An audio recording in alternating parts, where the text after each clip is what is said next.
अस्सलामुअलैकुम। देवता episode 248। Armour साफ और सीधी जिंदगी गुजारने वाला आदमी था। उसे अपनी तरह साफ और सीधे लोग पसंद थे। अपने ज़मीर की सच्चाई पेश करने की इससे बेहतर सूरत और क्या हो सकती थी कि क्रिस्टियन स्टालिन ने अपने और अपनी तंजीम के दूसरे अहम अफराद के दिमागों को खुला छोड़ दिया था। आर्मर किसी के भी चोर ख्यालात पढ़ सकता था और तंजीम के बानी क्रिस्टियन स्टालिन ने कहा था उसे सबके दिमाग को बारी बारी पढ़ना चाहिए। आर्मर ने कहा, मैं दुश्मन बनकर नहीं, दोस्त बनकर ख्यालात पढ़ूंगा और किसी के जाती मामलात को दूसरों पर कभी जाहिर नहीं करूंगा। स्टालिन ने कहा, अगर हमारे किसी साथी के दिल में कोई खोट हो या वो तंजीम के खिलाफ सोचता हो तो क्या ये भी उसका जाती मामला होगा? क्या तुम उसे तंजीम को नुकसान पहुंचाने की इजाजत दोगे? हरगिज नहीं। तंजीम को नुकसान पहुंचेगा तो हम सबका नुकसान होगा। मैं ऐसी सूरत में बागी सोच रखने वाले को चुपचाप समझाऊंगा। वो मोहब्बत से राह रास्त पर आ जाएगा तो हमारी कुव्वत में इजाफा होगा। अगर वह फिर भी बागियाना ख्यालात रखेगा तो मैं तुम्हें उसके बारे में बता दूंगा। शुक्रिया आर्मर, तुम सही मायनों में नेक भी हो और मामला फहम भी। इसके बाद आर्मर अपने कमरे में आकर आराम से एक कुर्सी पर बैठ गया था। फिर सबसे पहले वो बोल्ड मास्टर के दिमाग में पहुंचा। बोल्ड मास्टर हिप्नोटिज्म का माहिर था। उसने आर्मर को महसूस करते ही मुस्कुरा कर कहा, खुश आमदीद। मैं एक जगह आंखें बंद करके बैठा हूं। जब तक चाहो मेरे ख्यालात पढ़ते रहो। मैं दानिस्ता कोई बात छुपाने की कोशिश नहीं करूंगा। आर्मर उसके अंदर दूर तक पहुंचने लगा। उसके ढके छुपे ख्यालात पढ़ने लगा। उस तंजीम में एक औरत का नाम जोजा रोनाल्ड था। वो जुराइम पेशा अफराद के मुतल्लिक बड़ी अहम मालूमात रखती थी और ऐसे लोगों से निपटने के मामले में बड़ी मक्कार थी। बोल्ड मास्टर जोजा के हुस्न और शबाब का दीवाना था। उसे हासिल करने के लिए अपनी मकनातीसी आंखों से काम लेता। उन आंखों से वो अच्छे अच्छों को अपना मामूल बना लेता। लेकिन जोजा पर कोई असर नहीं होता था और ये इस बात का सबूत था कि वो फौलादी इरादों की मालिक है। आर्मर ख्याल ख्वानी से चौंक कर बुड़बुड़ाने लगा, तौबा है, मैं कुछ और ख्यालात पढ़ना चाहता था और बोल्ड मास्टर के दिमाग पर जोजा छाई हुई है। दूसरे ख्यालात पसे पुश्त चल गई हैं। मुझे काम की बातें मालूम करनी चाहिए, उसके इश्क से या हवस परस्ती से, मुझे क्या लेना है? उसने बोल्ड मास्टर के दिमाग में सवाल पैदा किया। मैं इस अमनो मान वाली तंजीम में रहकर क्या हासिल करना चाहता हूँ? बोल्ड मास्टर की अपनी सोच ने एक सरदा भरकर कहा, जोजा को हासिल करना चाहता हूँ। आर्मर ने नागवारी से दूसरा सवाल किया, अगर जोजा हासिल हो जाए तो क्या तंजीम छोड़ दूंगा? उसकी सोच ने कहा, तंजीम तो मेरा घर है। औरत को हासिल करने के बाद घर को छोड़ा नहीं जाता बल्कि बच्चों से आबाद किया जाता है। पता नहीं ये जोजा बच्चे पैदा करना पसंद करेगी या नहीं। ला हौल विला कुव्वत। आर्मर बेजार होकर बोल्ड मास्टर के दिमाग से निकल आया। वो मुख्तलिफ सवालात के जरिए उसके चोर ख्यालात मालूम करना चाहता था, मगर उसकी हर सोच घूम फिर कर जोजा की तरफ चली जाती थी। वैसे ये मालूम हो गया कि वो तंजीम से कभी अलग नहीं होगा। तंजीम का मकसद इंसान दोस्ती और अमन अमान था, जबकि बोल्ड मास्टर का मकसद जोजा को हासिल करना और उससे बच्चे पैदा कराना था। उसने बोल्ड मास्टर के अंदर आकर सोच के जरिए कहा, मास्टर, बड़े अफसोस की बात है, तुम्हें इस तंजीम में रहकर इंसान दोस्त होना चाहिए, लेकिन तुम सिर्फ जोजा की दोस्ती के लिए मर रहे हो। वह झीम कर बोला, मैं दिल से मजबूर हूँ। उस औरत ने मुझ पर जादू कर दिया है। मेरे हिप्नोटिज्म का जादू उस पर असर नहीं कर रहा है। दिल के हाथों मजबूर होना इंसान की सबसे बड़ी कमजोरी होती है। मैं मानता हूँ वह मुझे एक बार मिल जाए तो उसके बाद सिर्फ तंजीम के नेक मकासद के लिए काम करता रहूंगा। जोजा तुम्हारी तरफ माइल नहीं हो रही है, क्या तुम उसे जबरदस्ती अपनाओगे? मैं हर कीमत पर उसे हासिल करूंगा। तुम्हारी जिद जोजा को तंजीम से मुतनफ्फर कर देगी। मैं तुम्हें समझा रहा हूँ, जोजा के ख्याल से बाज आ जाओ। दुनिया में ऐसी बेशुमार हसीन और जवान औरतें हैं। ये न कहना कि दिल एक ही औरत पर आता है। किसी और से दिल लगाकर देखो, जोजा को भूल जाओगे। नाकामी से इंसान जिद्दी हो जाता है, सोचता है वो औरत क्यों मुझे नहीं मिली, मैं उसे जबरन हासिल करूंगा। ये मोहब्बत नहीं, हवस है। मोहब्बत जबरन नहीं की जाती, हवस जबरन पूरी की जाती है, और यहीं से गुनाह शुरू होता है। तुम टेलीपैथी के जरिए से मेरी तरफ माइल कर सकते हो। वह वक्ती तौर पर माइल होगी। जब मैं उसके दिमाग से निकलूंगा तो वो भी तुम्हारी आगोश से निकल जाएगी। क्या तुम इसे मोहब्बत और दयानतदारी समझते हो? वो सर झुकाए सोचता रहा। आर्मर ने कहा, मैं फिर आऊंगा। उस वक्त तक अपने दिल और दिमाग को सिर्फ तंजीम के मकासद से वाबस्ता कर लो। वह उसके दिमाग से निकल आया। थोड़ी देर तक सोचता रहा, फिर ख्याल ख्वानी के जरिए क्रिस्टियन स्टालिन को मुखातिब किया। उसे बोल्ड मास्टर के चोर ख्यालात बताए। स्टालिन ने कहा, अगर बोल्ड मास्टर सिर्फ जोजा को हासिल करने के लिए हमारी टीम में है तो फिर वो कभी तंजीम के लिए अच्छा काम नहीं कर सकेगा। स्टालिन, तुम्हें मायूस नहीं होना चाहिए। इंसान गलत रास्ते पर भटकता जरूर है, फिर राह रास्त पर भी आ जाता है। वो काम का आदमी है। उसे मोहब्बत से समझाने की कोशिश करूंगा। वो जोजा के ख्याल से बाज नहीं आएगा तो फिर तुम उससे निमट लेना। आर्मर, तुम्हारी टेलीपैथी हमारी तंजीम के लिए बायसे रहमत है। अब जरा जोजा के ख्यालात पढ़कर बताओ। वह जोजा के दिमाग में आया। वो एक बेडरूम में थी। एक भरपूर अंगड़ाई लेकर बिस्तर पर गिरते हुए बोली, तुम आ गए आर्मर। जवानी के कितने ही दिन इंतजार में कट गए, कितनी ही रातें करवटें बदल बदल कर गुजार दी। मेरा दिल कहता था जज्बा सच्चा है तो तुम मेरी तरफ खिंचे चले आओगे। वह हैरानी से बोला, ये क्या बकवास कर रही हो? मैं जानती हूँ तुम औरत की मोहब्बत को बकवास समझती हो। क्या तुम्हारी बहन औरत नहीं है? बहन और दूसरी औरतों में बड़ा फर्क होता है। बहन के रिश्ते में तकद्दस होता है। अगर तुम्हारा बाप तकद्दस को बालाए ताक रखकर तुम्हारी माँ से मोहब्बत ना करता तो तुम्हें बहन का मुकद्दस रिश्ता ना मिलता। अरे ये तुम कैसी बेहयाई की बातें कर रही हो? मियाँ बीवी या माँ बाप के बाहमी रिश्ते में बेहयाई नहीं होती, मोहब्बत होती है। कितने अफसोस की बात है, तुम मोहब्बत को बेहयाई समझते हो। हाँ, मैं इसे बेहयाई समझता रहूंगा। तो फिर तुम्हारी बहन भी उन लम्हात में बेहया होगी जब वो किसी जवान से दोस्ती करेगी। जोजा, मैं तुम्हें समझाता हूँ मेरे बहन के बारे में ऐसी बातें ना करना, वरना तुम्हारे जैसा सच्चा आदमी औरत के रिश्ते से सच्चाई को नहीं मानेगा। बहन ऐसा करेगी तो सच्ची और मोहतरम होगी। मैं तुमसे मोहब्बत करूंगी तो बेहया और फ्लर्ट कहलाऊंगी। अगर सच्चे इंसान हो तो पहले अपने गिरेबान में झांक कर मेरी बातों पर गौर करो, फिर मेरे पास आओ। उसने सांस ली। आर्मर अपनी जगह दिमागी तौर पर हाजिर हो गया। नागवारी से सोचने लगा, क्या फजूल सी औरत है, मुझसे इश्क कर रही है और इश्क करने के लिए मेरी बहन की मिसाल पेश कर रही है। माकूल जिंदगी गुजारने वाला माकूल बातें समझता है। उसके दिल ने समझाया, जोजा दुरुस्त कहती है। मोहब्बत करने वाली औरत को बेहया कहना सरासर नाइंसाफी है, जबकि वो इन मामलात में जोजो को कभी बेहया नहीं कहेगा। इस माकूल बात ने उसे परेशान कर दिया। क्या मैं जोजा की मोहब्बत को तस्लीम कर लूं? नहीं, उसकी मोहब्बत किसी से भी दुरुस्त हो सकती है, मुझसे नहीं हो सकती। उसके दिल ने कहा, क्यों नहीं हो सकती? क्या मैं इंसान नहीं हूं? क्या इंसान मोहब्बत करने के लिए पैदा नहीं हुआ है? उसने खुद से कहा, यह ठीक है मगर मैं बूढ़ा हो चुका हूं। गलत। 45 बरस का कंवारा कभी बूढ़ा नहीं होता। ये तमाम बातें दुरुस्त थी। वह हकीकत से इनकार कर रहा था, लेकिन उसके अंदर की सच्चाई उसे हकीकत को तस्लीम करने पर मजबूर कर रही थी। उसने परेशान होकर कहा, अभी जोजा से दूर रहना चाहिए। उसके दिमाग में जाऊंगा तो वह फिर मुझे उलझाएगी। वो उसे छोड़कर तंजीम के दूसरे फर्द के पास जाना चाहता था, लेकिन एक नुस्वानी चीख सुनकर कुर्सी से उठ गया। तेजी से चलता हुआ कमरे से बाहर आया।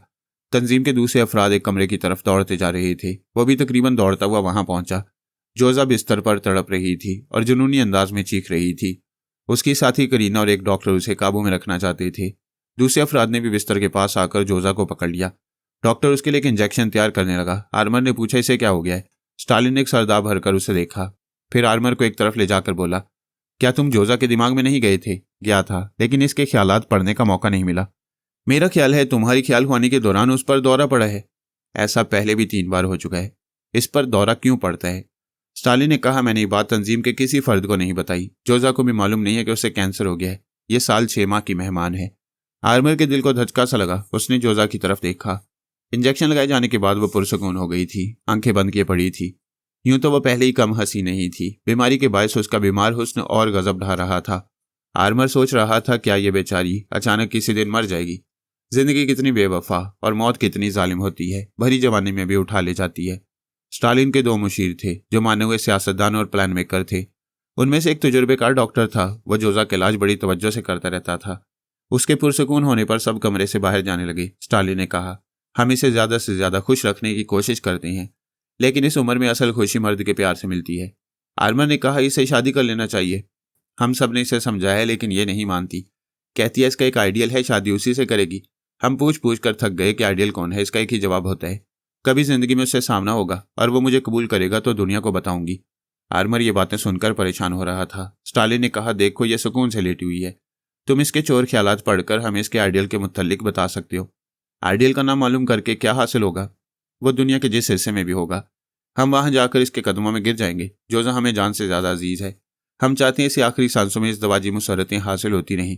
हमें यकीन है इसका आइडियल जो भी होगा वो इतना संगदिल नहीं होगा कि किसी को आखिरी लम्हात में खुशियां देने से इनकार कर देगा। आर्मर कभी जोजा को देख रहा था, कभी स्टालिन से नजरें चुरा रहा था। उसने कहा, हमें यहां से चलना चाहिए। मैं बाद में इसके ख्यालात पढ़ूंगा। बाद में क्यों? वो दरअसल बात यह है कि मैं किसी औरत की इजाजत के बगैर उसके दिमाग में कभी नहीं जाता। हमारी तंजीम के हर फर्द ने तुम्हें इजाजत दी है, जोजा भी राजी है। वो तो ठीक है, मगर क्या? वो नींद से बेदार होगी, नॉर्मल रहेगी तो उसके दिमाग में जाऊंगा। वो स्टालिन के साथ आहिस्ता आहिस्ता चलता हुआ कमरे से जाने लगा। दरवाजे पर पहुंचते ही जोजा की कमजोर सी आवाज सुनाई दी, आर्मर। वो रुक गया। सर घुमाकर देखा, वो निढाल सी पड़ी हुई थी। बीमार आंखों से उसे देख रही थी और देखने का अंदाज अपनी तरफ बुला रहा था। स्टालिन ने कहा, तुम्हें बुला रही है, जाओ उसे यकीन दिलाओ कि तुम ख्याल खोने के जरिए उसके आइडियल को यहाँ ले आओगे। ये कहकर वो चला गया। आर्मर झिझकता हुआ बिस्तर के करीब आया, फिर अटकते हुए बोला, तुम जाग रही हो? मैं सोना चाहती हूँ, फिर कभी उठना नहीं चाहती। ऐसा क्यों कहती हो? मुझे ऐसा लगता है कि मैं ज़्यादा नहीं जीऊँगी। हमेशा खुश रहने से ज़िंदगी की मियाद बढ़ जाती है। क्या तुम मुझे खुश रखोगे? वो नज़रें न मिला सका, दूसरी तरफ देखने लगा। जोजा ने नकाहत से कहा, मेरी उम्र 1 दिन की हो या 1000 साल की, मैं तुम्हारा इंतज़ार करती रहूँगी। तुमने मुझे आइडियल बनाकर मुसीबत में डाल दिया है। तंजीम के तमाम लोग उस आइडियल का नाम और पता मालूम करना चाहते हैं। मैं कैसे बताऊं कि वो बेवकूफ़ मैं ही हूं? तुम्हारी जैसी हसीन औरत से भी दूर रहना चाहता हूं। तुम क्यों मुझसे दूर रहना चाहते हो? ये फितरत है मेरी। जानवर की फितरत एक ही होती है। इंसान अपनी फितरत में तब्दीली लाने की कुदरत रखता है। क्या तुम किसी को खुश करने के लिए अपनी फितरत बदल नहीं सकते? जबकि बदलने से किसी को फायदा पहुंचता और तुम्हारी जात को नुकसान नहीं पहुंचता।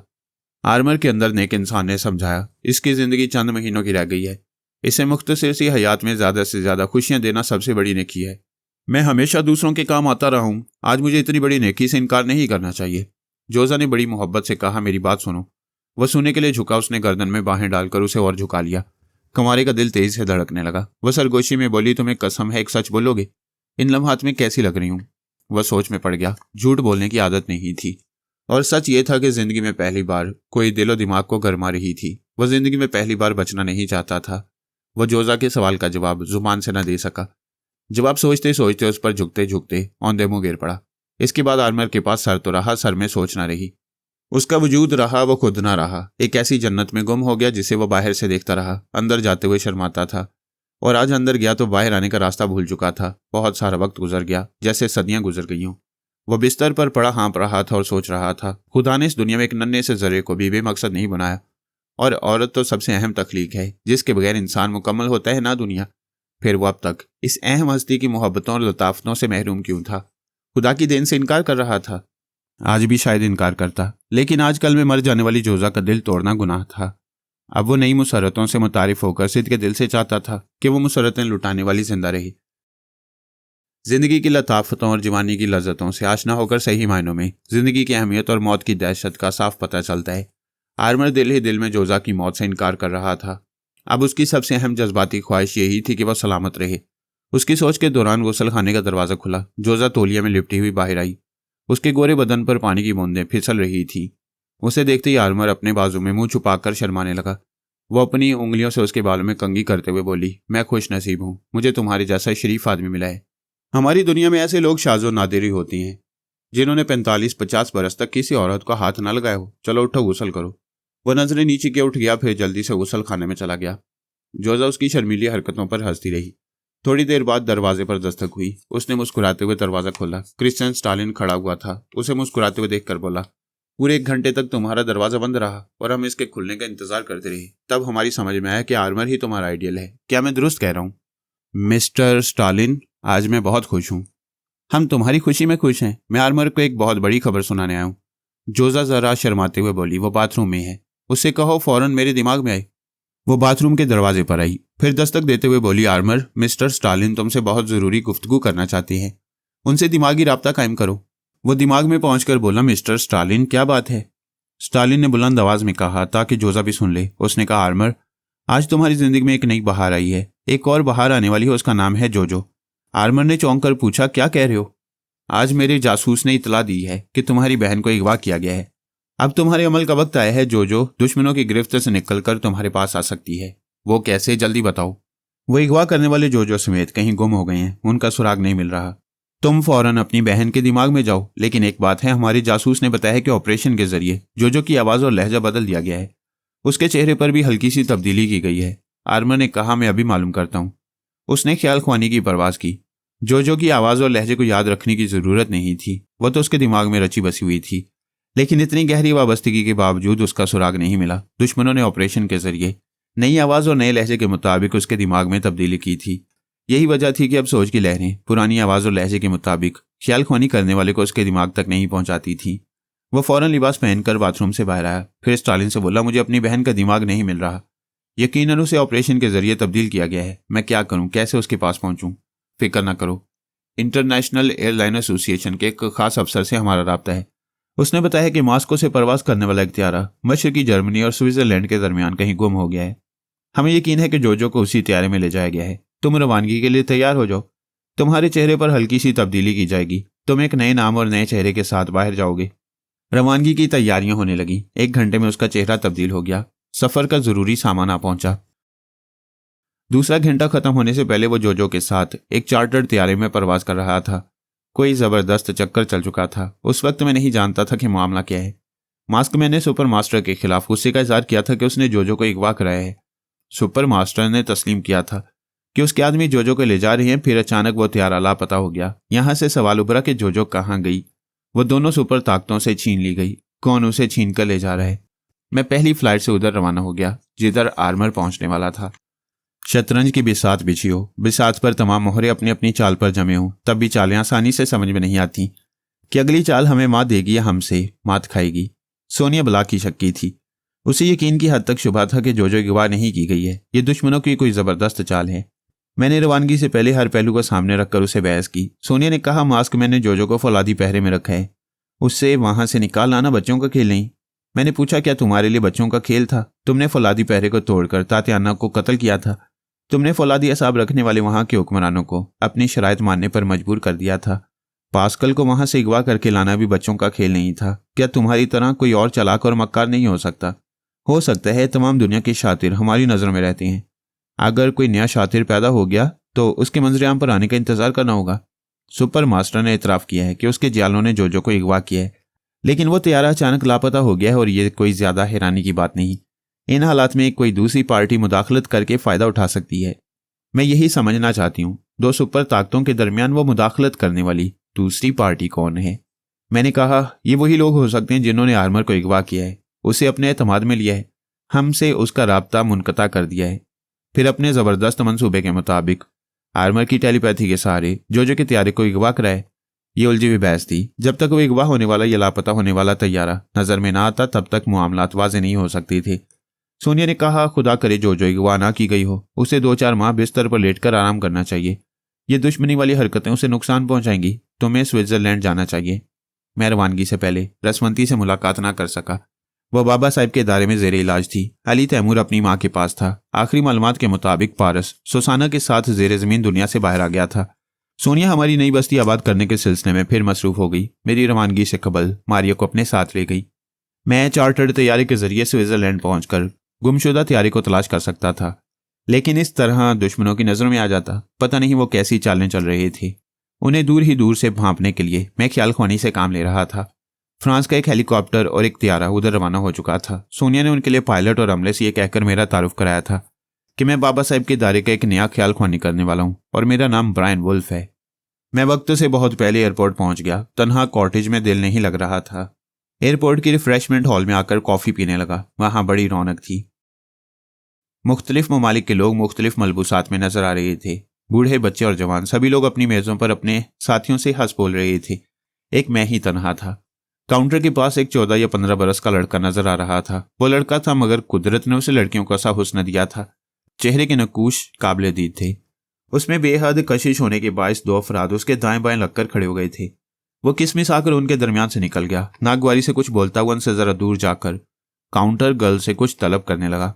दोनों से देखकर हंस रहे थे। फिर एक शख्स बियर का कैन उठाए उसके पास आया। तब लड़के ने चीख कर पूछा, तुम क्या चाहते हो? मुझे क्यों परेशान कर रहे हो? उस शख्स ने आसपास देखा। रेस्टोरेंट के सभी लोग उन्हें देख रहे थे। वो खिसियाना होकर बोला, गुस्सा क्यों करते हो? मैं तो दोस्ती करना चाहता हूँ। मेरी दोस्ती बहुत महंगी पड़ेगी, मुझसे दूर रहो। वो ऊंची आवाज में बातें कर रहे थे। मैं सुन रहा था। जी चाहता था ख्याल ख्वानी का कोई तमाशा करूं, लेकिन वह दुश्मन क्या लयकार हो सकते थे। मैं उनमें से किसी के दिमाग में जाता और उस दिमाग में पहले ही कोई खामोशी से मौजूद होता तो वो मेरी ख्याल ख्वानी से समझ लेता कि एक टेलीपैथी जाने वाला स्विट्जरलैंड जाने के लिए यहाँ मौजूद है। वह खूबरू लड़का काउंटर गर्ल से कॉफी की एक प्याली लेकर वहां से पलटा तो हॉल में दूर तक नजरें दौड़ाने लगा। कुछ मेजें खाली थी, लेकिन उसने मेरी मेज का इंतखाब किया। आहिस्ता आहिस्ता चलता हुआ मेरे करीब आया। फिर बोला, अगर आप माइंड ना करें तो। मैंने कहा, तुम माइंड करने की चीज नहीं हो, बैठ जाओ। उसने प्याली को मेज पर और सफरी बैग को एक कुर्सी पर रखते हुए शुक्रिया अदा किया। फिर कुर्सी पर बैठ गया।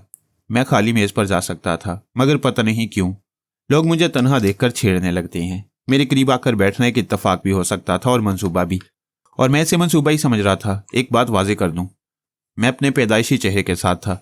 दोस्त और दुश्मन दूर से मुझे देखकर फरहाद अली तैमूर कह सकते थे, मगर कहते नहीं थे। फरहाद तो मर चुका था, उससे मुशाबिहत रखने वाला अजनबी समझते होंगे। जुराइम पेशा फरहाद का ख्याल होगा कि मैं फरहाद का चेहरा बनाकर कोई बड़ी वारदात करने वाला हूँ। सुपर मास्टर, मास्क मैन और यहूदी तंजीम वाले मुझे कभी जिंदा तस्लीम नहीं करेंगे। लेकिन मेरे हमशक्ल की खोज जरूर लगाएंगे। शायद वो खूबरू लड़का किसी का अलाकार बनकर आया था। मैंने उसकी बात का जवाब देते हुए कहा, लोग इसलिए छेड़ते हैं कि तुम लड़का और लड़की का कॉकटेल हो, दो धारी तलवार हो, इधर से भी काटते हो और उधर से भी काटते हो। तुम भी मुझे छेड़ रहे हो। अपनी जात की सच्चाई बर्दाश्त करो, वरना जिससे बात करोगे वही छेड़ता हुआ लगेगा। वो मेज पर जरा झुककर बोला, जानते हो मैं तुम्हारे पास क्यों आया हूं? जानता हूं, अभी तुमने बताया है लोग तुम्हें तन्हा देखकर छेड़। वो बात काट कर बोला, वो तो है, मगर कुछ और भी है। और क्या है? तुम बिल्कुल फरहाद अली तैमूर लगते हो। तुम्हारा नाम क्या है? जॉनी। वैसे मैं किसी को अपना नाम नहीं बताता, खामखा दोस्ती बढ़ जाती है। मैंने कहा, तुम बिल्कुल जॉनी लगते हो। उसने हैरत से पूछा, क्या मतलब? मतलब ये कि जैसे मैं तुम्हें फरहाद जैसा लगता हूं वैसे ही तुम मुझे जॉनी जैसे लगते हो। ओ नो, मैं हकीकतन जॉनी हूं। फिर मैं भी हकीकतन फरहाद हूं। उसने बेयकीनी से मुझे देखा, फिर इनकार में सर हिलाकर कहा, हरगिज नहीं, फरहाद मर चुका है। मुझे नादान छोकरा ना समझो, मैं फरहाद अली तैमूर की पूरी हिस्ट्री पढ़ चुका हूं। मैंने पूछा, ये किस हिस्ट्री में लिखा है कि वो मर गया है? मैंने अपनी आंखों से अखबारात में पढ़ा था। उस रोज मैं बहुत रोया। मैं क्या बताऊं मैं उसका कितना बड़ा फैन हूं। मम्मी और पापा मुझे फरहाद का दीवाना कहते हैं, इसीलिए तुम्हारे पास आकर बैठ गया हूं। तुम कहाँ जा रहे हो? उसने जेब से टिकट निकालकर दिखाते हुए कहा, स्विट्जरलैंड। क्या टिकट को पढ़े बगैर नहीं बता सकते थे? मैं इतना सफर करता हूं कि याद नहीं रहता कहां से आ रहा हूं और कहां जा रहा हूं। फिर वो उठते हुए बोला, एक्सक्यूज मी, जरा टॉयलेट में जा रहा हूं। वह सफरी बैग उठाकर तेजी से जाने लगा। मैं उसे देख रहा था। टॉयलेट और रेस्तरां के दरमियान एक शीशे की दीवार थी। पता नहीं वो कितनी तेजी में था या कैसा बदहवास था। मर्दों के टॉयलेट में जाने के बजाय लेडीज पाउडर रूम की जानिब चला गया, जहां औरतें अपना मेकअप और बालों की विग वगैरह दुरुस्त करने जाती हैं। मेरे जी में आया उसे वहां से पकड़ कर ले आऊं, फिर मुस्कुरा कर रह गया। औरतें उसे कब लड़का समझेंगी, छोकरी समझकर बर्दाश्त कर लेंगी। आधे घंटे बाद अनाउंसर ने बताया, स्विट्जरलैंड जाने वाले मुसाफिर गेट नंबर 2 में आ जाएं, जहाज परवाज के लिए तैयार है।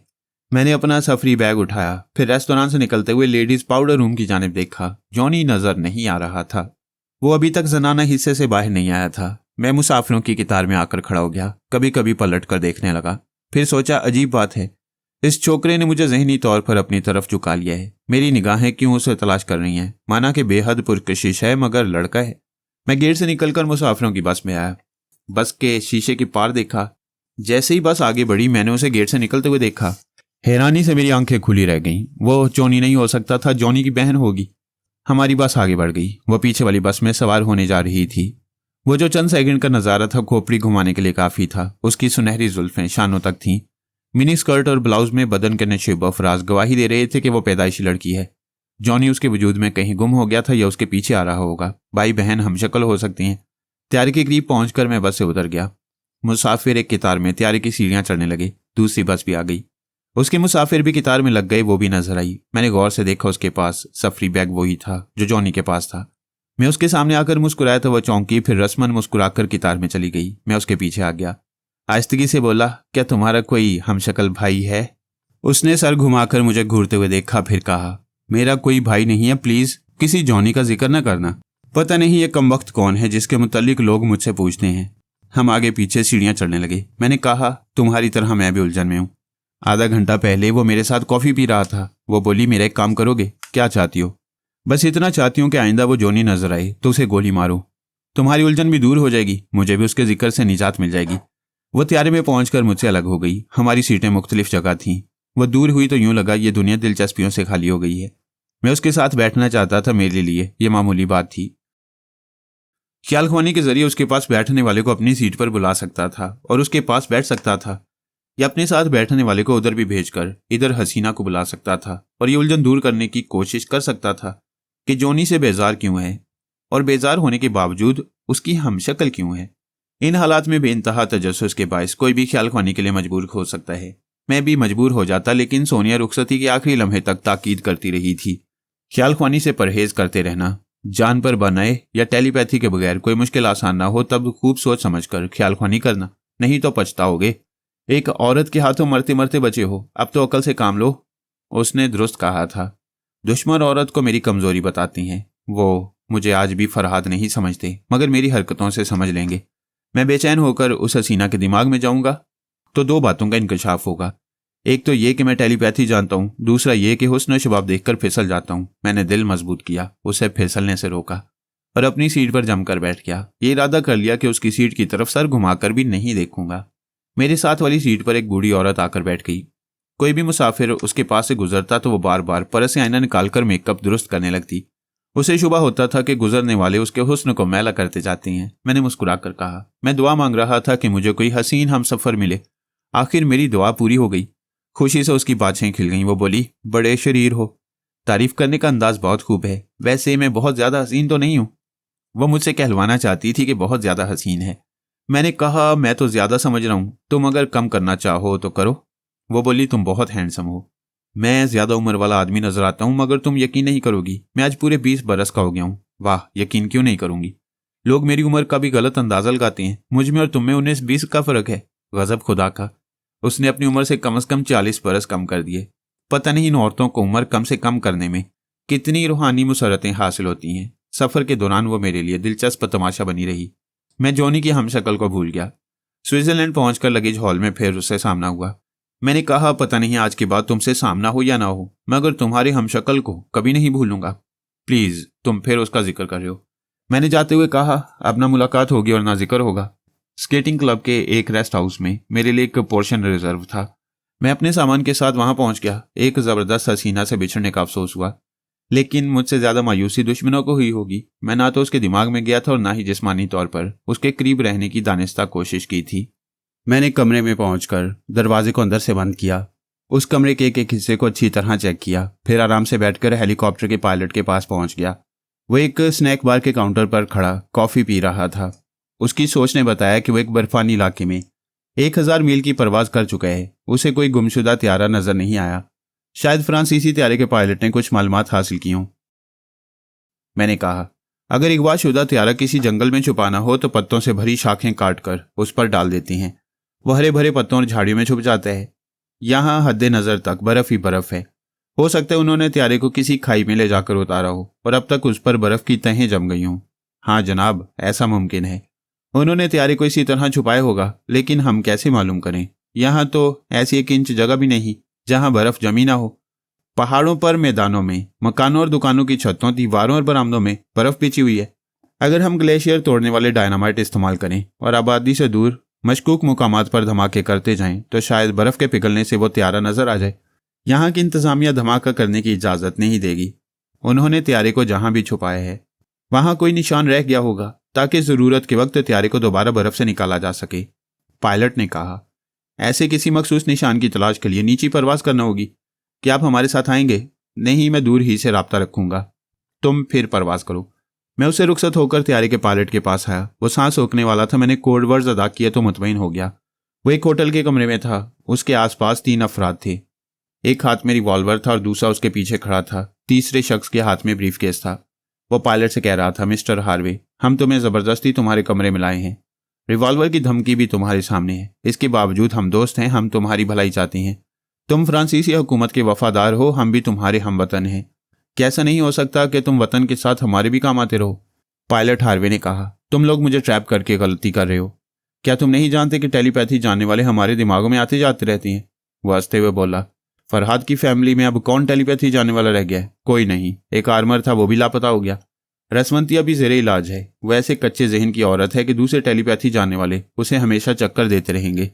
अगर तुम्हारे दिमाग में कोई आता है तो हमें बताओ। अभी तक कोई दिमाग में नहीं आया है। पेरिस से रवानगी के वक्त मादाम सोनिया ने कहा था कि मादाम रसवंती नॉर्मल होते ही हमसे दिमागी राब्ता कायम करेंगी। पायलट हार्वे ने बड़ी सफाई से झूठ बोला, जबकि उसे बता दिया गया था कि मिस्टर ब्रायन वुल्फ दिमागी राब्ता कायम किया करेंगे और ये बात वो अपने बाप को भी नहीं बताएंगे। वो सोनिया की हदायत के मुताबिक उस अजनबी दुश्मन के सामने बातें बता रहा था। रिवॉल्वर वाले ने कहा, तुम योगा के माहिर हो। हमारा एक टेलीपैथी जानने वाला तुम्हारे दिमाग में आया था, तुमने सांस रोक ली। अगर मैं रिवॉल्वर ये चाकू से तुम्हें जख्मी कर दूं तो दिमाग में आने वाले को कैसे रोकोगे?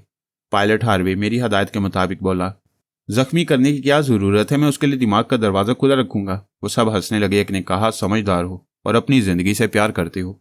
दूसरे ने कहा, एक सवाल पैदा होता है कि जो को अगवा किया गया है, जिस त्यारे में अगवा किया गया वो त्यारा इन अतराफ में कहीं गुम हो गया।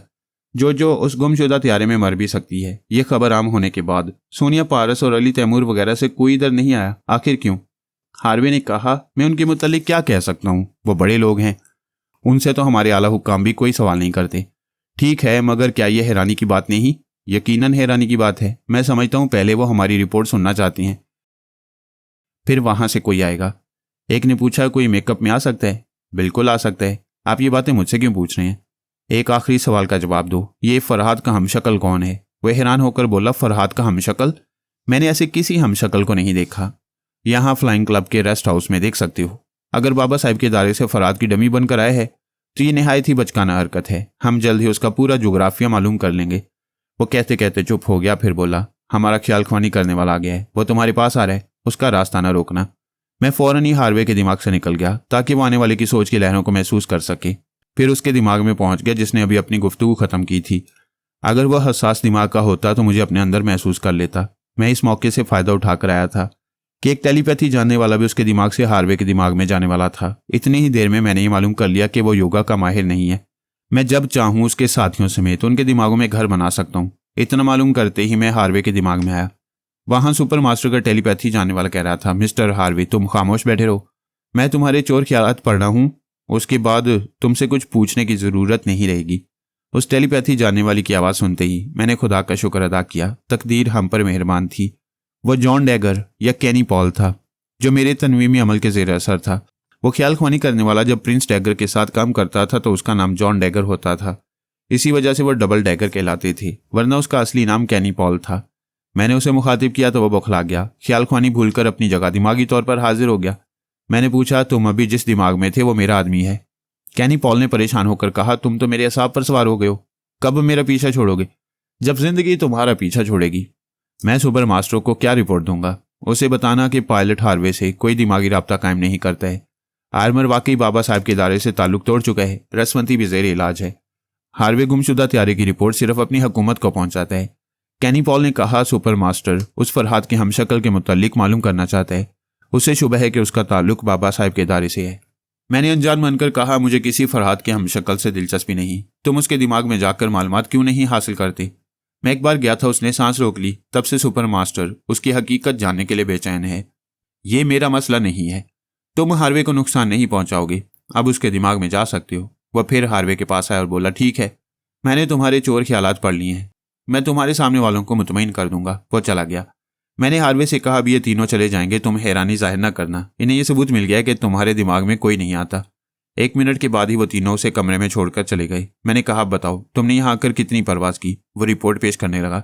उसने कहा, अगर इन अतराफ में तैयारी को कहीं छुपाया गया है तो उन छुपाने वालों ने किसी इलाकई फौजी चौकी के ताउन के बगैर ऐसा नहीं किया होगा और ये पहले से तयशुदा मंसूबे के मुताबिक हुआ होगा। मैंने तायीद की, तुम दुरुस्त कहते हो। आइंदा तुम परवाज के दौरान मुख्तलिफ फौजी चौकियों के पास लैंड करोगे, चौकियों के अफसरान से गुफ्तगू करोगे। ऐसे वक्त तुम्हारी जेब में पॉकेट रिकॉर्डर होना चाहिए ताकि बाद में मैं उनकी आवाज़ें सुन सकूं। वैसे परवाज के दौरान तुम्हारे दिमाग में रहने का वक्त निकाल लूंगा। मैं उससे राब्ता ख़त्म करके अपनी जगह हाजिर हो गया। कुर्सी से उठकर खिड़की के पास आया, फिर उसके पर्दे को एक तरफ हटाया। उसी लम्हे खिड़की के बाहर कोई उछलकर दीवार की आड़ में चला गया, यानी कोई बाहर खड़ा सुनगुन ले रहा था कि मैं अंदर क्या कर रहा हूँ। मैं अनजान बन गया, जैसे किसी को उछलकर जाते हुए ना देखा हो। खिड़की के शीशों पर बर्फ जमी हुई थी। कहीं कहीं से बाहर का मंजर दिखाई देता था। जवान लड़कियां और लड़के स्केटिंग शूज के जरिए बर्फ पर फिसलते जा रहे थे। एक शख्स सुरख लिबास में क्रिसमस फादर बना हुआ खिड़की के सामने आकर शीशे पर से बर्फ साफ कर रहा था और दूसरा हाथ हिलाकर मुझे हेलो कह रहा था। मैंने भी मुस्कुराते हुए हाथ हिलाकर हेलो कहा। ऐसे गरीब लोग बच्चों का दिल बहलाने और खैरात लेने के लिए क्रिसमस फादर का रूप इख्तियार करते हैं। मैंने खिड़की खोलकर कहा, हेलो फादर, मेरे यहाँ बच्चे नहीं हैं, फिर भी तुम खाली हाथ नहीं जाओगे। मैंने उसकी तवक्को से ज़्यादा $10 दिए। वो खुश होकर चला गया। मैंने खिड़की बंद करके वो पर्दा बराबर किया। इसके साथ ही उस रिवॉल्वर वाले के दिमाग में पहुंच गया जो अपने साथियों के साथ पायलट हार्वे के कमरे में आया था। उसके पास बैठा हुआ साथी ट्रांसमीटर पर गुफ्तगू कर रहा था। पता चला वो गुफ्तगू करने वाला शख्स उनका टीम लीडर है, योगा का माहिर और ज़बरदस्त फाइटर है। ट्रांसमीटर से आवाज़ आ रही थी, सर, अभी वो खिड़की के पास आया, पर्दा सिरकाकर बाहर का नज़ारा कर रहा था। मैंने शीशे साफ किए तो उसने खिड़की खोलकर मुझे $10 दिए। लीडर ने कहा, यह तो कोई मालूमात ना हुई, कोई काम की बात मालूम करो। सर, वो रेस्ट हाउस के अंदर बैठा है, हम अंदर झांक नहीं सकते। बाहर वो नजर आएगा तो हम छेड़छाड़ से मालूमात हासिल करेंगे। इंतजार करो, मैं उसे बाहर निकालूंगा। उसने राब्ता ख़त्म कर दिया। मैं देखना चाहता था कि वो मुझे 4 दीवारी से बाहर निकालने के लिए कौन सा कदम उठाना चाहता है। वैसे सुपर मास्टर सारा जोर इस बात पर सर्फ कर रहा था कि फरहाद की हमशक्ल की असलियत क्या है, ये कौन है, कहाँ से पैरस आया और अब यहाँ आकर क्या कर रहा है। लीडर ट्रांसमीटर को ऑपरेट कर रहा था। राब्ता कायम होते ही बोला, हेलो मेमोना, क्या रिपोर्ट है। वो बोली, मैं हैरान हूँ सर, बाबा साहब के इदारे से कोई फर्द नहीं आया। मेरे साथी एंटी मेकअप लेंस के जरिए यहाँ की एक एक औरत और मर्द को चेक कर रहे हैं। अभी तक मेकअप में छुपने वाला चेहरा नजर नहीं आया। अब किसी ने प्लास्टिक सर्जरी कराई हो तो ये अलग बात है। लीडर ने कहा, ये प्लास्टिक सर्जरी वाले भी ज्यादा देर छुप नहीं सकेंगे। फिलहाल तुम वो जगह छोड़ दो। रेस्ट हाउस के 6 नंबर वाले पोर्शन में वही फरहाद का हमशक्ल है। हमें जल्द से जल्द उसकी पूरी हिस्ट्री मालूम करना होगी। सुपर मास्टर सख्त नाराज है। हमने अभी तक उसकी रिपोर्ट हासिल नहीं की है।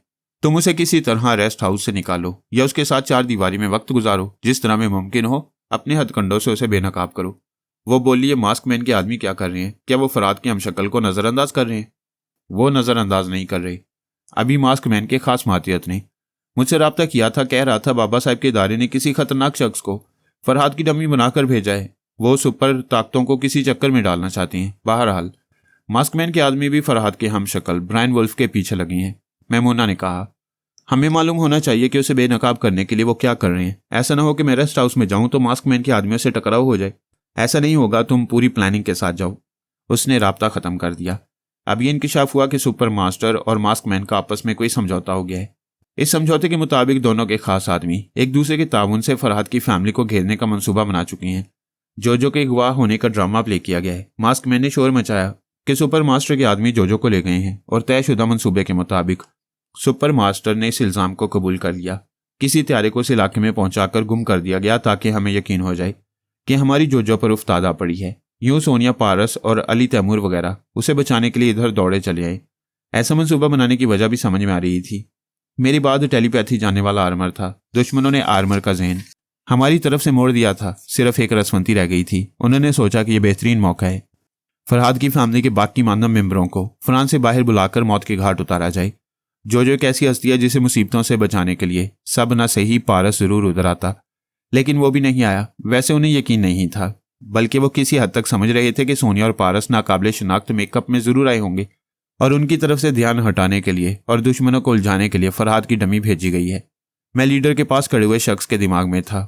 बड़ी खामोशी से मालूम कर रहा था कि मेमोना कौन है। उसकी सोच बता रही थी कि एक काफिर हसीना है, बहुत तेज तर्रार और मक्कार है। शराब उसके लिए पानी है। सुबह निहार मुंह पीना शुरू करती है, फिर जहां भी फुर्सत मिलती है या नशा टूटता है वहां पीने लगती है। कमाल यह है कि पूरे होशो हवास में रहती है। अक्सर लोग उसे मदहोश समझकर धोखा खा जाती हैं। मैं मेमोना की खोपड़ी में पहुंच गया। ज्यादा पीने वाली ख्वाह मदहोश और गाफिल ना होती हो, मगर उसका दिमाग हसास नहीं हो सकता, और यही बात थी। उसने मेरी सोच की लहरों को महसूस नहीं किया। वो मेरी तरफ आने की तैयारी कर रही थी, खूब बंद समझ रही थी। इसके साथ ऐसी तदबीर भी सोचती जा रही थी जिस पर अमल करके वो मुझे पहली मुलाकात में अपना दीवाना बना ले। इधर मैंने लिबास तब्दील किया। बर्फानी इलाके के लिहाज से गर्म कपड़े, ओवरकोट, कानों को ढांपने वाली टोपी और स्याह चश्मा पहनकर आईना देखा तो इतनी सारी चीजों में मेरा चेहरा भी बड़ी हद तक छुप गया था। कोई मुझे गौर से देखकर ही फरहाद का हमशक्ल कह सकता था। मैं मेमोना के आने से पहले बाहर निकल जाना चाहता था। वो काफिर हसीना होगी, मगर मैं एक दुश्मन औरत के साथ 4 दीवारी के अंदर काफिर बनना नहीं चाहता था। वो अपने कॉटेज से निकल चुकी थी। उसका कॉटेज दूसरी पहाड़ी पर था। एक पहाड़ी से दूसरी पहाड़ी तक झूलती हुई कुर्सी में बैठकर आना होता था। वो हैंगिंग चेयर पर आ रही थी। नीचे हजारों फुट की गहराई थी। मैं चाहता तो उसकी खोपड़ी घुमाकर हैंगिंग चेयर से मौत की बस्ती में गिरा सकता था, लेकिन यह दानिशमंदी ना होती। वो अपने लीडर से बराबर राब्ता रखती थी। मैं उसके दिमाग में रहकर उनकी बहुत सी बातें मालूम कर सकता था, इसलिए उसका जिंदा रहना जरूरी था। मैंने सोचा था कि जब वो रेस्ट हाउस के सामने आएगी तो उसके वो तमाम साथी जो मेरी निगरानी कर रहे थे, उनकी तवज्जो सामने वाले दरवाजे पर होगी। वो देखना चाहेंगे कि मैं मेमोना को अंदर बुलाता हूं या नहीं, और मैं सामने वाला दरवाजा नहीं खोलूंगा। जैसे ही वो दस्तक देगी मैं पिछले दरवाजे से बाहर चला जाऊंगा। आखिर वो रेस्ट हाउस के करीब आ गई। मैं उसके दिमाग में रहकर देख रहा था। वो इत्मीनान से चलते हुए दरवाजे की तरफ आ रही थी। मुझे दस्तक का इंतजार था। उसने करीब पहुंचकर कॉलबेल की तरफ हाथ बढ़ाया, फिर रुक गई। उसे रेस्ट हाउस के बाहरी फरहाद अली तैमूर नजर आ रहा था और वो इसी रेस्ट हाउस के बरामदे से मेरे दरवाजे के करीब से गुजर रहा था। ये मेरे लिए हैरानी की बात थी। मैं अंदर था, फिर वो बाहर किस फरहाद को दिख रही थी। मैं उसके दिमाग में संभल गया। जरा तवज्जो से उसकी सोच के जरिए मालूम करने लगा ये मामला क्या है। वो फरहाद जैसे उसके करीब से गुजरने लगा, वो मुस्कुराकर बोली, हेलो मिस्टर। फरहाद रुक गया। वो एक अदाई नाज से चलती हुई उसके सामने आई, फिर बोली, मेरा नाम मेमोना है। फरहाद की खुश्क आवाज सुनाई दी, तुम्हारा नाम मेमोना है तो मैं क्या कर सकता हूँ। उसे ऐसे जवाब की तवक्को नहीं थी, फिर भी वो ढिठाई से बोली, हाय कैसे पत्थर हो, मैं अकीदत से और मोहब्बत से तुम्हारे पास आई हूँ। मैं तुम्हारे कारनामे पढ़ते पढ़ते दीवानी हो गई हूँ। वो बोला, तुम गलत समझ रही हो, जिसके कारनामे पढ़ती रही हो मैं वो फरहाद अली तैमूर नहीं हूँ। कुदरत ने मुझसे अजब मजाक किया है, जहाँ जाता हूँ लोग मुझे फरहाद समझती हैं। ये तो अच्छा हुआ कि वो मर चुका है, अगर जिंदा होता तो दुश्मन मुझे फरहाद समझकर गोली मार देते। मैमूना ने कहा, फरहाद मर गया? नहीं, वो कभी नहीं मर सकता, उससे पहले मैं मर जाऊंगी। मैं तुम्हारे लिए जान पर खेल जाऊंगी। मुझसे झूठ ना बोलो, तुम जिंदा हो, मेरी आंखों के सामने हो। मिस मैमूना, तुम चाहती क्या हो? मैं तुम्हारे साथ किसी बार में बैठकर पीना चाहती हूँ। मुझे मालूम है तुम पीते नहीं हो, मैं तुम्हें कॉफी पिलाऊंगी। इत्तेफाक से मैं कॉफी पीने निकला हूँ, आओ। वो उसके बाजू में बाजू डालकर चलने लगी। उसकी सोच बता रही थी कि इस तरह लगकर चलने से अपने बदन की हरारत उसे पहुंचाती रहेगी, यूं गैर शऊरी तौर पर अपनी तरफ झुकाती रहेगी। वैसे ये कमाल हो गया, दुनिया वालों के जाविया निगाह से मेरी मौत के बाद फिर किसी फरहाद अली तैमूर की जरूरत नहीं रही थी। दुश्मन इत्मीनान की सांस ले रहे थे और दोस्त अपने अपने धंधों से लग गए थे। मरने वाले को कोई दिन रात याद नहीं करता और ना अपना खाना पीना छोड़कर आहें भरता है, और ना ही दुश्मन उसकी कब्र पर आकर थूकते हैं। मर गया सो मर गया। ऐसे वक्त मैं फरहाद का हमशक्ल बनकर मंजरे आम पर आया था। सुपर मास्टर और मास्क मैन मुझे फरहाद तस्लीम नहीं कर सकते थे, मगर उनके अंदर हलचल पैदा हो गई थी कि ऐसे वक्त जबकि जोजो को मुसीबतों से बचाने के लिए सोनिया और पारस वगैरह को आना चाहिए, फरहाद का हमशक्ल क्यों आया? यक न शुद्ध दो शुद्ध। अभी वो एक के लिए हैरान और मुतजस्सिस थे कि दूसरा कहीं से आ गया। मैं उसकी आवाज़ सुन चुका था, उसके दिमाग में जा सकता था। अगर वह हसास होगा तो यही समझेगा कि मैमूना का कोई ख्याल ख्वानी करने वाला उसके अंदर आना चाहता है। मैंने ख्याल ख्वानी की परवाज़ की। जैसे उसके अंदर पहुंचना चाहा, उसने सांस रोक ली। मैं मैमूना के पास आगे वो पूछ रहा था, किसी टेलीपैथी जानने वाले से तुम्हारी दोस्ती है? मैं किसी टेलीपैथी जानने वाले को नहीं जानती। एक तुम ही हो और तुमसे अभी मुलाकात हुई है। झूठ मत बोलो, अभी कोई मेरे दिमाग में आना चाहता था। तुम्हारे करीब आने से पहले किसी ने ऐसी हरकत नहीं की थी। साफ जाहिर है तुम्हारा ताल्लुक ऐसे लोगों से है जो मेरी असल हिस्ट्री मालूम करना चाहते हैं। फरहाद, तुम्हारी हिस्ट्री कौन नहीं जानता? मैं फरहाद नहीं हूं, तुम हो, इसलिए कोई तुम्हारे दिमाग में आना चाहते हैं। कम से कम मुझसे तो ये ना कहो कि मर चुके हो जबकि मेरे सामने बैठे हो। क्या तुम एक पैग पीने के बाद मेरा पीछा छोड़ दोगी? तुम मेरी इंसल्ट कर रहे हो। आखिर तुम्हें क्या हो गया है? तुम तो बहुत जिंदा दिल और हसीनों के शहदाई थे। क्या मैं हसीन नहीं हूं?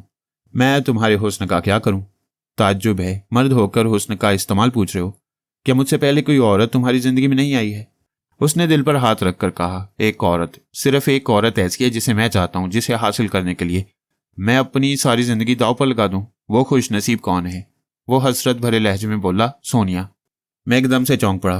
फिर दूसरे ही लम्हे मुझे याद आ गया कि प्रिंस डैगर सोनिया का आशिक है। सोनिया ने मॉस्को में रहकर उससे प्यार का नाटक किया था और वो सच्चा आशिक बन बैठा। एक बार उसने कहा था कि सुपर मास्टर की लॉबी छोड़कर सोनिया के पास आने के लिए उसे चेहरे पर प्लास्टिक सर्जरी करानी पड़ेगी, ताकि सुपर मास्टर का कोई बंदा उसे पहचान ना सके। और नए रूप में आने के लिए उसने फैसला कर लिया था कि फरहाद से मुशाबियत रखता हुआ चेहरा अपनाएगा, ताकि सोनिया उसकी जात में फरहाद को देखकर उसे मोहब्बत करती रहे। और आज वो फरहाद बनकर ही आ गया था। मैंने सोनिया को मुखातिब कहा, फिर कहा, मुबारक हो, तुम्हारा आशिक यहाँ पहुंच गया है। तुमने आते ही बकवास शुरू कर दी, काम की बात करो। ये काम की ही बात है। प्रिंस डैगर मेरी सूरत बनाकर यहाँ आया है। क्या वाकई? हाँ, मैंने एक औरत के दिमाग में रहकर उसकी आवाज़ सुनी। पहले याद नहीं आया कि एक बार तुम्हारे जरिए उसकी आवाज़ सुन चुका हूँ। जब उसने औरत से कहा कि वो इतनी बड़ी दुनिया में सिर्फ एक औरत को चाहता है और वो सोनिया है, तो मुझे याद आ गया कि वो मेरा रकीब है। क्या मेरा रकीब मुझसे अच्छा है? बेशक तुमसे लाख दर्जे अच्छा है। दुनिया की हसीन तरीन औरतों के मुंह पर कह देता है कि सिर्फ सोनिया उसकी आइडियल है। वो किसी औरत की तन्हाई में नहीं जाता, मेरी आरज़ू में कमारा फिर रहा है। क्या तुम उस पर जुल्म नहीं कर रही हो? आशिक को कड़ी आजमाइश से गुजारने के लिए जालिम बनना पड़ता है। जब वो आजमाइशों पर बुरा उतरेगा तो मैं उसे जीवन साथी बना लूंगी। खबरदार, मुंह तोड़ दूंगा। तुम्हारी तन्हाई में मेरे सिवा कोई नहीं आ सकता, और तुम्हारी तन्हाई में सब आ सकती हैं। तुम निहायत ही बेशरम, लुच्चे और लफंगे हो। औरत का मान रखने वाली कोई भी खुददार औरत ऐसे मर्द को चाहती है जिसकी तन्हाई सिर्फ उसके लिए हो। प्रिंस डैगर एतमाद पर पूरा उतर रहा है। मैं बहुत जल्द उसके हक में धमाका खेज फैसला करने वाली हूँ। मालूम होता है प्रिंस डैगर की शामत आ गई है। अगर तुमने उसे नाखून बराबर भी नुकसान पहुंचाया तो मैं तुम्हारे पीछे पंजे झाड़कर पड़ जाऊंगी। तुम भी जानते हो, दुनिया भी जानती है कि जिसके पीछे मैं पड़ जाऊं वो मौत के बाद ही मुझसे पीछा छुड़ा पाता है। प्रिंस डैगर जुबान का सच्चा है, जो कह रहा है उस पर अमल करता जा रहा है। उसने मेरे लिए सुपर मास्टर को छोड़ दिया, अपना मुल्क, अपनी कौम, अपने दोस्त अहबाब छोड़ दिए। उसकी कोई अपनी पसंद नहीं है। वो मेरी पसंद को अपनी पसंद बना लेता है। इसलिए अच्छे बच्चे बनकर अपने काम से काम रखो। रसवंती के लहजे में उससे राब्ता कायम करो और कहो कि वो मेरे दिमाग में आए। मैं उससे कुछ खट्टी मीठी बातें करूंगी। तुम मुझे जला रही हो। मैं कोई नया आशिक नहीं हूं कि रकाबत में सुलगता रहूंगा। तुम उसके साथ जहन्नुम में जाओ, मैं उसे भेज रहा हूं। मैंने उससे राब्ता खत्म किया। थोड़ी देर तक बेचैनी से उठकर टहलता रहा। वो दुरुस्त कह रही थी, मैं हर जाई हूं। कम अज कम उस जैसी खुददार औरत मुझे बर्दाश्त नहीं कर सकती। इसीलिए 20-22 बरस से उसने अलहदगी इख्तियार कर ली थी। अब कभी मेरी तन्हाई में आने का कोई चांस नहीं था। लेकिन वो औरत थी, उसके भी जज्बात थे। वो सिर्फ ऐसे मर्द की मोहब्बत चाहती थी जो सिर्फ उसका अपना हो, और उसे ऐसा साथी मिल रहा था। मैंने एक जोर की ठोकर मारी। सामने वाली सेंटर टेबल दूसरी तरफ उलट गई। पहली बार जिंदगी में मैंने रकाबत महसूस की। वो मेरी जान थी, मेरा जहान थी। मैं उसे किसी दूसरे में दिलचस्पी लेते नहीं देख सकता था। यह भी हो सकता था कि वो मेरी आवारगी पर मुझे शर्म दिला रही हो। मैंने हकीकत मालूम करने के लिए ख्याल ख्वानी की परवाज की। फिर प्रिंस डैगर के सांस रोकने से पहले कहा, मैं रसवंती हूँ। वो बोला, यस मादाम। सोनिया से राब्ता करो। मैं उसके दिमाग से चलाया। चंद सेकंड चुपचाप बैठा रहा। जब अंदाजा हो गया कि वो सोनिया के दिमाग में पहुंच गया होगा और अब उसकी मौजूदगी में सोनिया मुझे महसूस नहीं करेगी, तो मैं उसके पास आकर खामोशी से उनकी बातें सुनने लगा। वो पूछ रहा था, तुम्हें कैसे पता चला कि मैं स्विट्जरलैंड में हूँ? क्या मादाम रसवंती यहाँ है? नहीं, वो जेर इलाज है। मेरे अपने कुछ जराए हैं जिनके जरिए मैंने तुम्हें ढूंढ लिया है। ढूंढ लेने का मतलब ये हुआ कि तुम मुझे याद करती रहती हो और मुझे तलाश करती रहती हो। हाँ, तुमने मुझे बुला दिया था, मैं किस दिल से भुला देती। ऐसा न कहो, मैंने बुलाया नहीं था, बल्कि मुसीबतों में गिर गया था। सुपर मास्टर से पीछा छुड़ाने के दौरान बड़ी दुश्वारियों से गुजरता रहा हूं। ये एक तवील रुदाद है। मैं ये रुदाद डायरी में लिखता जा रहा हूं ताकि फरहाद की तरह मेरी तुम्हारी दास्तानी हयात का भी सिलसिला शुरू हो जाए। प्रिंस, तुम फरहाद बनने के चक्कर में कहीं अपनी गर्दन भंसा लोगे। तुम्हारी वो डायरी दुश्मनों के हाथ लगेगी तो भेद खुल जाएगा कि तुमने मेरी मोहब्बत में सुपर मास्टर को छोड़ा है और फरहाद की शक्ल इख्तियार की है। सोनिया, मैं नादान नहीं हूं। मैंने अपनी डायरी में अपना, तुम्हारा और सुपर मास्टर वगैरह का नाम नहीं लिखा। अहम बातों को कोड वर्ड्स में लिखा है। उन्हें मेरे सिवा कोई नहीं समझेगा। जब तुम्हारे सिवा कोई नहीं समझेगा तो ये बातें दिमाग में महफूज रखो। इस खुश फहमी में ना रहो कि दूसरे ना समझ होती हैं। उस डायरी को अभी इसी लम्हे जला डालो। उसे जलाने के लिए होटल के कमरे में जाना होगा। यहाँ एक औरत मेरे पीछे पड़ गई है। मैं अभी उससे पीछा छुड़ा कर जाता हूँ। उसे जलाने के बाद मुझसे राब्ता कायम करना। तुमने ये नहीं पूछा मैं स्विट्जरलैंड क्यों आया हूँ। पूछूंगा, पहले जाओ।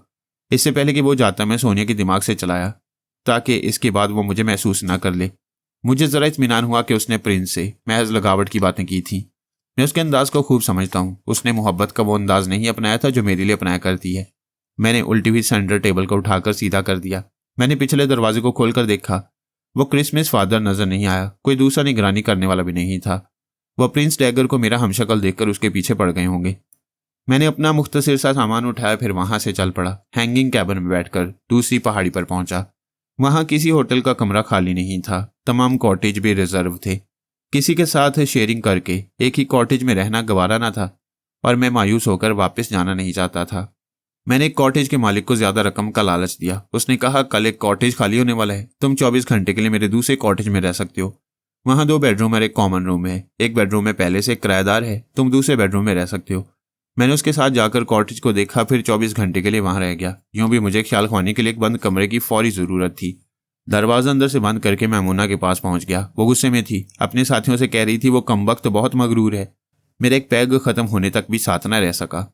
अचानक उठकर बोला, मुझे फौरन होटल के कमरे में जाना है, और वो चला गया। वो अपने साथियों के साथ होटल में दाखिल हुई। उन्होंने छुपकर मेरी तस्वीर उतारी हुई थी।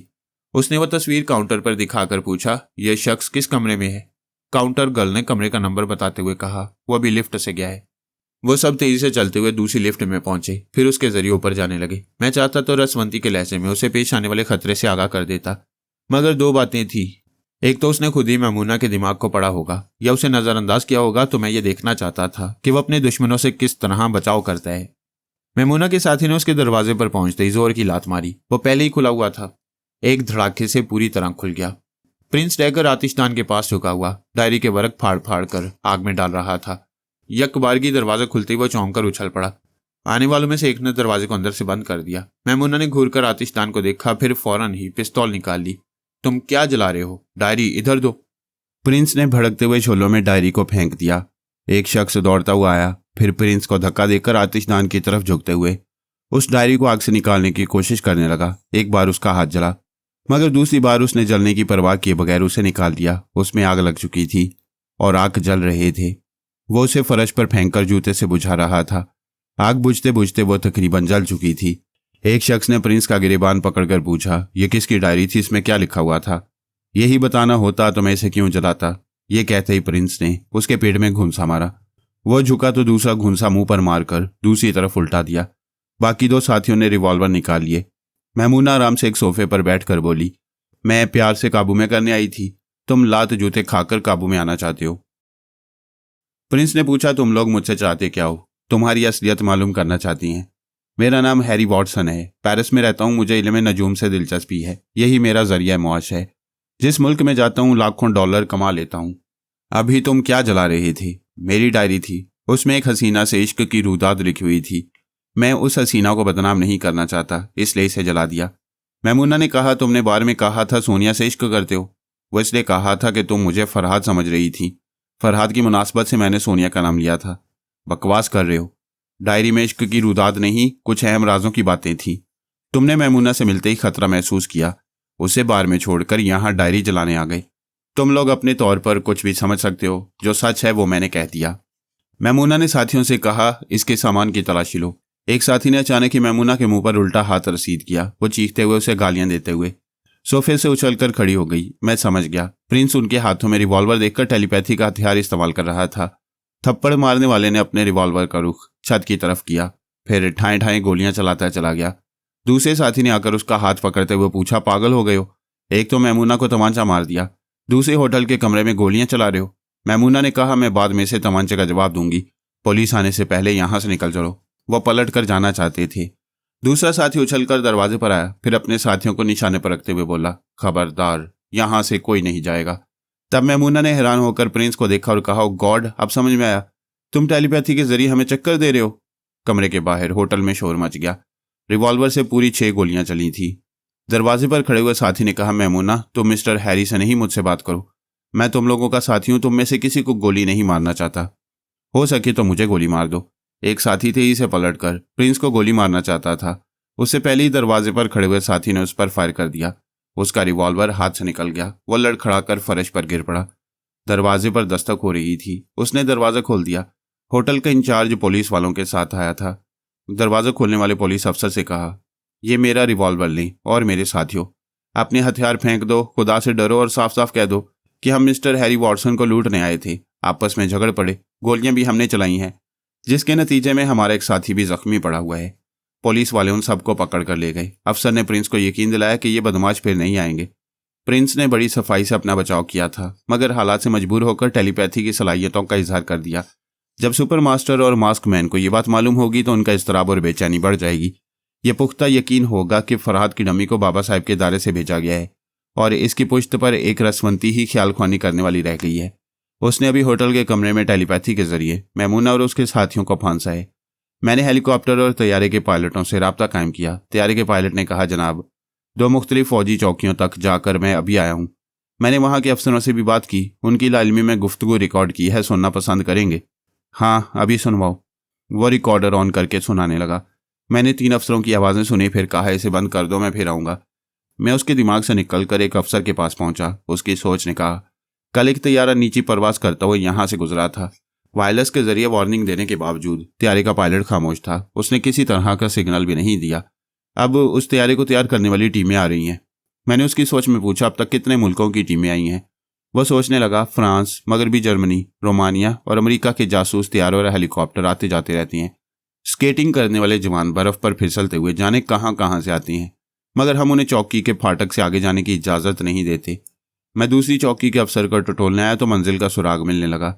तैयारी अगवा करने वालों ने पहले उस अफसर से मामला तय कर लिए थे। उस चौकी में रात 12 बजे से सुबह 7 बजे तक 15 फौजी जवानों की ड्यूटी हुआ करती थी। 7 बजे के बाद दूसरे जवान और अफसर आ जाते थे। आधी रात को जो ड्यूटी करने वाले 15 फौजी थे, उन्हें फीकस $2 लाख दिए गए थे और उनसे कहा गया था कि फलां रात फलां वक्त यहाँ एक तैयारा लैंड करेगा और बर्फ पर दौड़ता हुआ पहाड़ी के पीछे चला जाएगा। कंट्रोल टावर से पूछा जाए तो साफ इनकार कर दें कि इधर से कोई तैयारा नहीं गुजरा। मैंने अफसर की सोच में सवाल किया, वो तैयारा कहाँ होगा? उसकी सोच ने कहा, मैं अक्सर सोचता हूँ कि वो तैयारा कहाँ गया होगा। यहाँ से 25 मील के फासले पर पहाड़ियों के दरमियान दूर तक सांप की तरह बल खाता हुआ रास्ता गया है। ऐसे रास्ते खतरनाक होती हैं। वहाँ बर्फ की सतह खोखली होती है। वजनी दबाव पड़ते ही अंदर गहराई तक बर्फ टूटती चली जाती है। कहीं अंदर से पानी का चश्मा फूट पड़ता है। पता नहीं उन्होंने तैयारे को कहाँ छुपाया है। मुझे इतनी दूर जाने की छुट्टी नहीं मिलती। कभी फुर्सत मिले भी तो उधर जाना क्या जरूरी है। $2 लाख मिल चुके हैं, ये बहुत है। मैंने त्यारे के पायलट के पास आकर कहा, तुम्हारी ड्यूटी खत्म हो गई है, तुम पेरिस वापस जाओ। मैं नहीं चाहता कि दुश्मन फिर तुम्हें घेर कर परेशान करें। वो खुश हो गया, उसे घर जाने की इजाज़त मिल गई थी। मैंने हेलीकॉप्टर के पायलट को मुखातिब किया। वह भी हसास दिमाग रखता था, मखसूस कोडवर्ड्स अदा करने पर अपने दिमाग में आने देता था। मैंने कहा, मुझे अपने दिमाग में थोड़ी देर खामोश रहने दो, मैं तुम्हारे ढके छुपे ख्यालात पढ़ना चाहता हूँ। उसने कहा, सर अभी तक आपने मुझ पर एतमाद किया, अब ये बेएतमादी क्यों? ये बेएतमादी नहीं है, एहतियाती इक़दाम है। तुम एक मामले में राजदार बनाना चाहता हूँ, इसके लिए तुम्हारे दिमाग की गहराइयों को टटोलना ज़रूरी है। बेहतर है आप मुझे किसी मामले में राजदार ना बनाएं। यानी तुम फ़राइज़ की अदायगी से इनकार कर रहे हो। मेरे दिमाग में मेरी ज़ात से ताल्लुक़ रखने वाली ऐसी बातें हैं जिन्हें मैं सारी दुनिया से छुपा कर रखता हूँ। इन बातों का ताल्लुक़ सरकारी फ़राइज़ से नहीं है, इसलिए मैं चोर ख्यालात पढ़ने नहीं दूंगा। मैंने कहा, कोई बात नहीं, जब मादाम सोनिया ने तुम पर भरोसा किया है तो मैं भी करूँगा। शुक्रिया जनाब, आप हुक्म दें। फ्लाइंग क्लब पहुँचो, मैं आ रहा हूँ। हमें एक शुमाली पहाड़ी तक परवाज़ करना है। मैं उससे रब्ता ख़त्म करके कॉटेज से निकला, फिर फ्लाइंग क्लब की तरफ जाने लगा। रास्ते में सोनिया को मुखातिब करके उसे हेलीकॉप्टर के पायलट के मुतालिक बताया। वो बोली, वो तुम्हें चोर ख्यालात पढ़ने से रोक रहा है तो उस पर भरोसा करके क्यों खतरात मोल लेना चाहते हो? उसे पेरिस भेज दो, मैं दूसरा हेलीकॉप्टर यहाँ से रवाना कर दूंगी। सिर्फ दूसरा पायलट रवाना कर दो। यहाँ के फ्लाइंग क्लब वालों को सरकारी तौर पर मुतमईन करा दो। 2 घंटे के अंदर मेरे नाम के यानी ब्रायन वुल्फ के नाम के कागजात तैयार करा के भेज दो, जिनके मुताबिक मैं हेलीकॉप्टर का पायलट तस्लीम किया जाऊंगा। ये कागजात यहाँ के फ्लाइंग क्लब में पहुँचाए जाएँ। मैं फ्लाइंग क्लब में पहुँचा। पायलट से पहली बार सामना हुआ। वो अच्छा तगड़ा जवान था। मैंने कोड वर्ड्स अदा किए तो उसने मुस्कुराकर मुसाफिया किया। फिर हम हेलीकॉप्टर में वहाँ से रवाना हुए। उसने परवाज़ के दौरान पूछा, सर क्या आप ही ख्याल ख्वानी करते हैं? हाँ, मैं ही करता हूँ। फिर तो आप मादाम सोनिया से मालूम कर सकते हैं कि मैं काबिल एतमाद हूँ। मैं मादाम से मालूम कर चुका हूँ, इसीलिए भरोसा करके तुम्हारे साथ सफ़र कर रहा हूँ। वैसे ये भरोसा कुछ महंगा पड़ रहा है। मैं आपकी बात नहीं समझ रहा, आप कहना क्या चाहती हैं? मैंने कहा, तुम्हें पता है कि एक हेलीकॉप्टर हमारे ताक़ुब में है। ओह नो सर, वो अपने तौर पर परवाज़ कर रहे। तुम ये हेलीकॉप्टर जिधर मोड़ोगे उधर वो मुड़ेगा, यानी जिधर मैं उसे उतारूंगा उधर वो भी उतरेगा। क्या ख्याल है, इसे यहीं कहीं उतार दूं? ये तुम्हारे हाथों में है, मगर मुझे दुश्मनों के हवाले करके क्या मिलेगा? मैं जवाब क्या दूं? तुम्हारी ज़ुबान मेरी समझ में नहीं आती। मैंने कहा, मैं खुदा की दी हुई ज़ुबान से खुदा का वास्ता देकर कहता हूँ, मुझे दुश्मनों के हवाले ना करो। वसते हुए बोला, गिड़गिड़ाते क्यों हो? पीछे से मेरे सर पर कोई वजनी चीज़ मारो, मुझे नीचे गिरा दो और हेलीकॉप्टर लेकर फरार हो जाओ। मैं कोई फिल्मी हीरो नहीं हूँ, हेलीकॉप्टर को कंट्रोल करना नहीं आता है। तुम्हें मारूंगा तो खुद इस हेलीकॉप्टर के साथ फना हो जाऊंगा। तो फिर खामोशी से बैठे रहो। यहाँ से 30 मील दूर एक वीरान इलाका है, ये वहीं लैंड करेगा। मैं खामोश रहकर केनी पाल के पास पहुंचा। उसने कहा, आपके तनवीमी अमल के नतीजे में आप तो मेरे दिमाग में आ जाते हैं, लेकिन मैं आपके पास नहीं आ सकता। अगर आ सकता तो आपको पहले ही खतरे से आगाह करता। एक हेलीकॉप्टर आपके ताक़ुब में गया है। मैंने पूछा, इसमें सुपर मास्टर के आदमी है? नहीं, वो मास्क मैन के लोग हैं। उन्होंने पौन घंटा पहले हमारी टीम के लीडर को बताया था कि फराद का हमशक्ल फलां वक्त फलां हेलीकॉप्टर से परवाज़ करेगा। मैंने कहा, सुपर मास्टर और मास्क मैन में गाड़ी छिन रही है। उनकी मातियत भी एक दूसरे से भरपूर ताउन कर रहे हैं। जी यही हो रहा है, तुम भी ताउन करो। अपनी टीम के लीडर से जिसे गुफ्तगू करते हुए सुना है उसके दिमाग में जाओ। उसने मेरे हुक्म पर अमल किया। उसके दिमाग में पहुंचा तो पता चला वो ताक़ुब करने वाले हेलीकॉप्टर में मौजूद है। उसके साथ मैं भी पहुंच गया। मैंने उसे पायलट से गुफ्तगू करने पर माइल किया। उसने पूछा, और कितने मील की परवाज़ है? पायलट ने जवाब दिया, सिर्फ 8 मील की परवाज़ रह गई है। उसके बोलते ही मैंने दिमाग पर कब्जा जमा लिया। एक पहाड़ी के करीब परवाज़ जारी थी।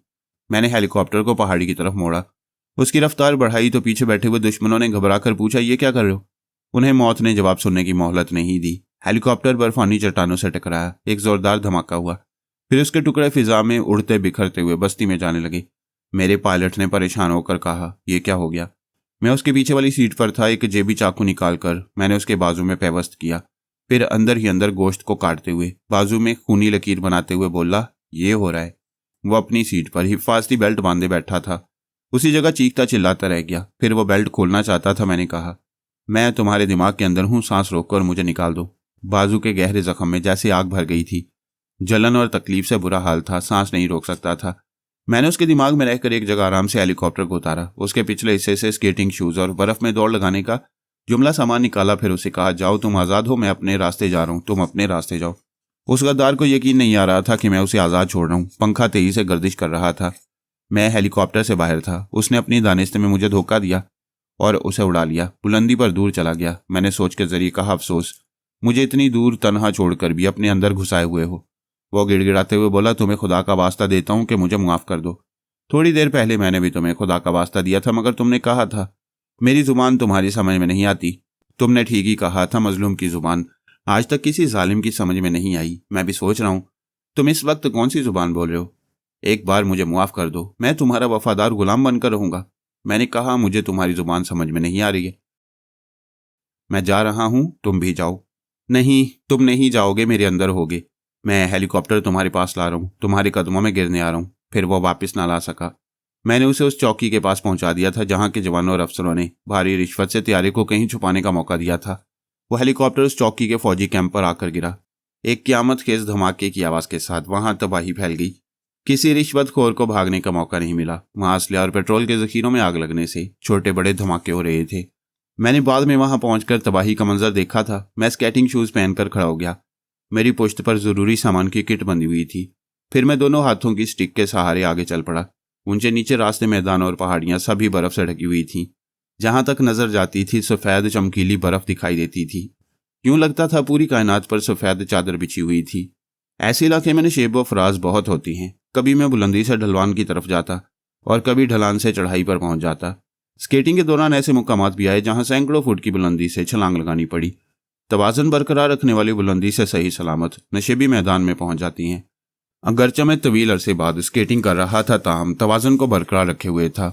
आखिर मैं उस चौकी के पास पहुंच गया जो बुरी तरह तबाह हो चुकी थी। वहां एक भी शख्स जिंदा नजर नहीं आया। मैंने सोनिया से कहा, हमारा हेलीकॉप्टर तबाह हो चुका है, बेचारा पायलट भी मर चुका है। उसने पूछा, तुम कैसे बच गए? मैं तो कितनी ही बार मर चुका हूँ, खुदा ने तुम्हारे लिए बचा रखा है। सीधी तरह बात करो, मैं यहाँ के हुक्काम को क्या बयान दूंगी। यही कि ब्रायन वुल्फ पायलट के साथ जा रहा था। एक जगह हेलीकॉप्टर को उतारा गया क्योंकि वहां से ब्रायन वुल्फ स्केटिंग करते हुए तैयारी को तलाश करना चाहता था। पायलट उसे वहां छोड़कर हेलीकॉप्टर ले गया। फिर पता नहीं कैसे हादसा हो गया। शायद दुश्मनों का टेलीपैथी जाने वाला उस हादसे का जिम्मेदार है। हेलीकॉप्टर का मलबा चौकी नंबर 12 में पड़ा है और वह चौकी फौजियों समेत तबाह हो चुकी है। तुम आदमी नहीं कसाई हो।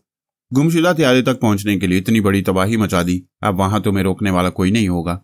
हाँ, मेरी वापसी का इंतजाम करो। फौरन एक हेलीकॉप्टर रवाना कर दो। मैं बर्फ की सतह पर स्केटिंग करता हुआ आगे बढ़ गया। तेज रफ्तारी के बायस हवा साएं साएं करती हुई मेरे पास से गुजर रही थी। सर्दी गजब की थी। कोई गर्म मुल्क का आदमी होता तो ठिठर कर मर जाता। मैं 1 घंटे की स्केटिंग के बाद ऐसी जगह पहुंचा जहां 2 पहाड़ियां आमने सामने थीं। उनके दरमियान इतना कुशादा रास्ता था जहां से त्यारा बर्फ की सतह पर चलता हुआ जा सकता था। पता नहीं वो पहाड़ियों का दरमियानी रास्ता कहां तक गया था। चूंकि सांप की तरह बल खाता गया था, इसलिए नजरों के सामने पहाड़ियां हायल हो जाती थीं।